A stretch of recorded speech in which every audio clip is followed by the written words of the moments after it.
கலாத்தியர் 2:20 பவுலடிகளார் சொல்லுகிறார், கிறிஸ்துவுடனே கூட சிலுவையில் அறையப்பட்டேன், ஆயினும் பிழைத்திருக்கிறேன்.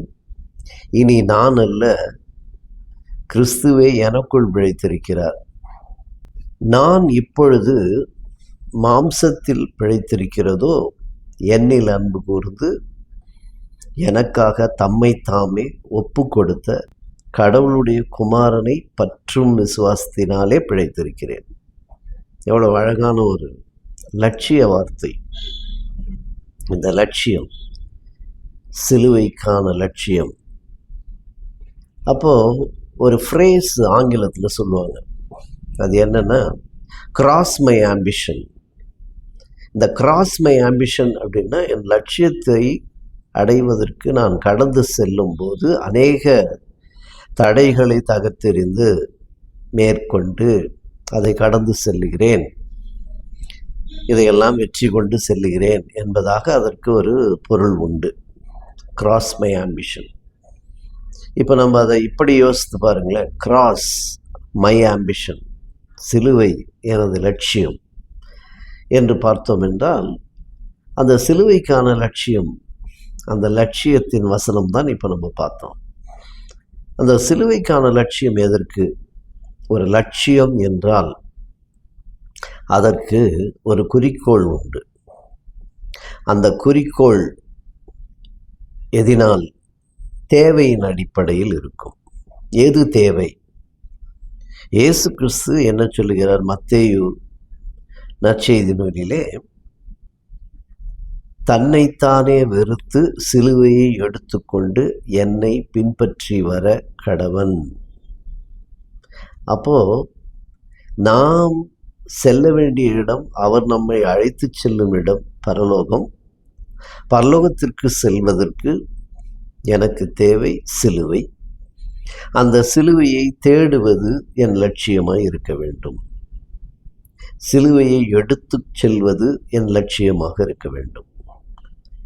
லட்சியம் என்றாலே ஒரு தேவை, நமக்கு பரலோகத்திற்கு செல்ல வேண்டிய தேவை, அவருடைய சித்தம், விருப்பம்.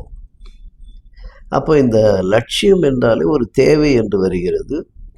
அந்த தேவையின் மூலமாக லட்சியத்திற்கான குறிக்கோள்.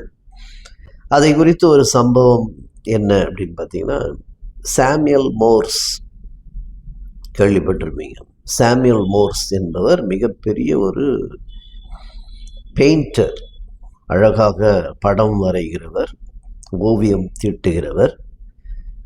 அவர் ஒரு சமயம் இந்த ஓவியம் தீட்டும் பணிக்காக பயணம் சென்று இருந்தபோது அவருக்கு ஒரு பிரச்சனை என்னன்னா, அப்பொழுது அங்கே அமெரிக்க தேசத்திற்கு அமெரிக்க புரட்சி என்று, அமெரிக்கன் ரெவல்யூஷன் என்று நடந்ததே. அந்த காலகட்டத்திலே த லாஃபயட் என்கின்ற ஒரு பிரெஞ்சு மனிதர், ஒரு புரட்சியாளர், அவர்களுக்கு துணையாக இருந்தபோது பல விமர்சனங்கள், அவர் தேவையில்லை என்று, சிலர் அவரை சேர்த்து கொள்ள வேண்டும் என்றெல்லாம் இருந்த காலகட்டம். அந்த லாஃபயட் அவருடைய ஓவியத்தை சாமுவேல் மோர்ஸ் வரையும் போது அழகாக அதை வரைந்தார் என்று சொல்லுவார்கள். அதாவது ஜார்ஜ் வாஷிங்டன் ஒரு புறமும், இன்னொரு புறம் பெஞ்சமின் பிராங்க்லின், அவர்கள் இருவரையும் ஒரு நல்ல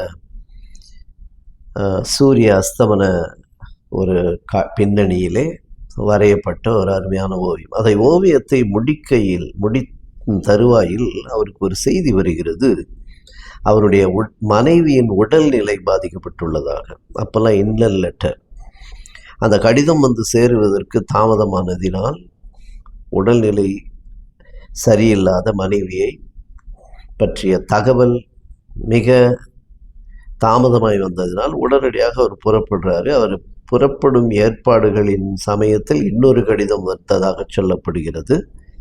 அதில் அவர் மரண தருவாயில் இருப்பதாக சொல்லப்பட, அவர் பயணப்பட்டு செல்லும்போது, அவர் செல்வதற்கு முன்பாகவே அங்கே மரித்து அடக்கம் பண்ணப்பட்டு விட்டார் என்பதை அறிந்தபோது அவருடைய லட்சியம் முதலில் ஓவியம் வரைந்து அதிலே பெரிய அளவிலே சாதனைகள் புரிய வேண்டும் என்று நினைத்தவர் அந்த ஓவியம் வரையும் லட்சியத்தை தூக்கி எறிந்துவிட்டு மேக்னெட்டிக் டெலிகிராஃப் என்று சொல்லுகிறோமே, தந்தி, முன்னெல்லாம் தந்தி அனுப்புவோம், செய்திகளை துரிதமாய் அனுப்ப தந்தி, அந்த டெலிகிராம் அதை கண்டுபிடித்தவர் சாமுவேல் மோர்ஸ். அந்த சாமுவேல் மோர்ஸ் அவருடைய பெயரில் தான் அது வழங்கப்பட்டது. அந்த லுக்ரேஷியா வாக்கர் அவருடைய மனைவி 25 வயதிலே மரித்து போனது. அன்றைக்கு அந்த லட்சியத்தை, அவருடைய அந்த விருப்பத்தை தூக்கி எறிந்துவிட்டு இதை லட்சியமாக கொண்டு கண்டுபிடித்து கொடுத்தது தான் மோர்ஸ் கோடு என்று சொல்லப்படுகிற பழைய தந்தி. அந்த போஸ்ட் ஆஃபீஸ்லலாம் ஒரு டக் டக் டக்குன்னு தட்டிக்கிட்டு இருப்பாங்க ஒரு சின்ன கருவியை வைத்து. அதை கண்டுபிடித்தவர் அவர்.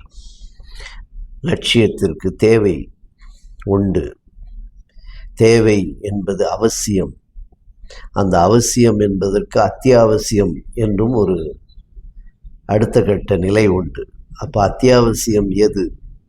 நான் பரலோகம் செல்ல அவசியம் சிலுவையை தேடுவது, அத்தியாவசியம் சிலுவையை எடுத்துக்கொண்டு செல்வது. Thank you so much. God bless you all.